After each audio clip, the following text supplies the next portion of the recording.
యేసన్న గారు ప్రార్థన చేసుకున్న సమయంలో ఒక ఆయన వచ్చాడంట. యేసన్న ఇది నీకు తెలుసా అన్నాడంట. ఏంటన్నాడంట. ఆ భాష గారు చచ్చిపోయాడు అన్నాడంట. అవునా, అరే పాపం అన్నాడంట. ఎనంగల మళ్ళీ కూర్చున్నాడు. యేసన్న ఇది నీకు తెలుసా అని ఇక ఏదో ఒకటి చెప్తున్నాడు. ఆ యేసన్న గారు ప్రార్థన చేసుకున్న సమయానికి వస్తాడంట. ప్రార్థన చేసుకునేకోండి. యేసన్న గారు గుర్తుపట్టాడు. వీడు ప్రార్థన లేదు, వీడు ప్రార్థన చేసుకోడు. ప్రార్థన చేసుకున్న సమయానికి వచ్చి నన్ను ప్రార్థన చేసుకునేట్లేదు.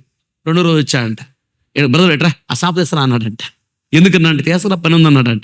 తీసుకొచ్చిన తర్వాత సాపి అన్నాడు. వేసిన తర్వాత నిలువు మోకళ్ళే అది సోదరాలు చెప్తాం కాసేపు ప్రార్థన చేద్దాం అన్నాడంట. అది చేత అరగడిచి నిలువు మోకళ్ళ ప్రార్థన చేయించాడంట. తెలుసుకోండి. రెండో రోజు వచ్చాడంట. సాప తీసుకునగానే అన్నా నాకు పని ఉందని వెళ్ళిపోయాడు. అంతే. అలాంటి భక్తిహీనులు వచ్చినప్పుడు ప్రార్థనలు ఎదగకుండా ప్రార్థన చేసుకోకుండా చెడగొడుతున్నప్పుడు ఆడిని ప్రార్థనలో మోకరింప చేయాలి. మనము ఆడి కోసం అని చెప్పేసి మన ప్రార్థన విడిచిపెట్టి వాళ్ళతో కలిసిపోతే ఎట్లా? ప్రార్థనే కదా మనకు ప్రాణం. ప్రార్థన లేకపోతే దేనికి పనికి వస్తాం మనం? ప్రార్థనలు బాగా గడపాలి. దేవుని స్థానంలో బాగా గంటలు ప్రార్థనలు గడపాలి. గంటలు వాక్యం చదవాలి.